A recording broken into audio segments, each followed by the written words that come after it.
শওকত মোল্লাকে ফের ডিম আক্রমণ, মাছ চোর স্লোগান উঠল তাকে ঘিরে। এনআইএ হেফাজত থেকে আদালতে আনার সময় ডিম ছুঁড়ে বিক্ষোভ দেখানো হয়। প্রাক্তন তৃণমূল বিধায়কের উদ্দেশ্যে মাছ চোর স্লোগান পর্যন্ত এলো উড়ে। ডিম ছোড়া হচ্ছে, শওকত মোল্লাকে দেখে একের পর এক ডিম উড়ে এলো এবং তাকে লক্ষ্য করে ডিম ছোড়া হচ্ছে। আমরা দেখছি একদিকে এনআইএর আধিকারিকরা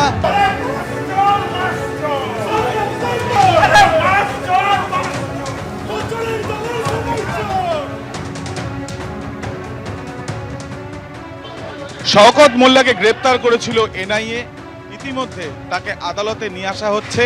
আমরা দেখতে পাচ্ছি এই যে এনআইএ তরফ থেকে শওকত মোল্লাকে ভাঙড়ে যে বিস্ফোরণের ঘটনা, সেখানে এক ব্যক্তির মৃত্যু, সেই ঘটনার পরিপ্রেক্ষিতে শওকত মোল্লাকে গ্রেপ্তার করা হয় এবং এই গ্রেপ্তারের পর ইতিমধ্যে আমরা দেখতে পাচ্ছি যে শওকত মোল্লাকে নিয়ে আসা হচ্ছে যখন, তখন মাছ চোর করে স্লোগান দিচ্ছেন তারা।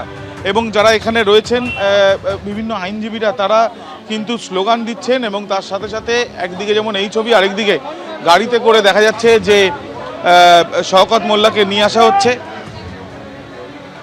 আমরা দেখছি যে একদিকে মাছ চোর করে স্লোগান, আরেকদিকে শওকত মোল্লাকে নিয়ে এনআইএ টিম। এবং আমরা দেখতে পাচ্ছি যে শওকত মোল্লা মুখে মাস্ক এবং সেই শওকত মোল্লাকে নিয়ে আসা হয়েছে।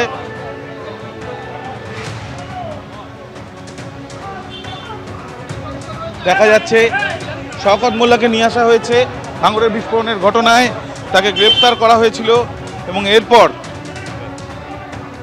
তাকে গ্রেপ্তার করে নিয়ে আসা হয়েছে এবং তাকে আদালতে নিয়ে তোলা হচ্ছে দেখা যাচ্ছে। এবং শওকত মোল্লাকে যখন তোলা হচ্ছে তখন দেখা যাচ্ছে ডিম ছোড়া হচ্ছে। শওকত মোল্লাকে দেখে একের পর এক ডিম উড়ে এলো এবং তাকে লক্ষ্য করে ডিম ছোড়া হচ্ছে। আমরা দেখছি একদিকে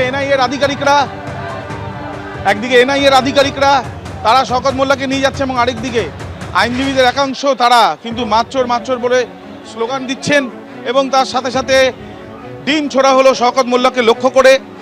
আজকেই ভাঙড়ের এই মামলায় চার্জশিট দিতে চলেছে এনআইএ এবং তার আগে শওকত মোল্লাকে যখন নিয়ে আসা হচ্ছে তখন দেখা যাচ্ছে যে ডিম ছোড়া হচ্ছে, সেই ছবিটাই আমরা দেখতে পেলাম। ক্যামেরায় তরুণ কুমার বিশ্বাসের সাথে আবির দত্ত, এবিপি আনন্দ, কলকাতা।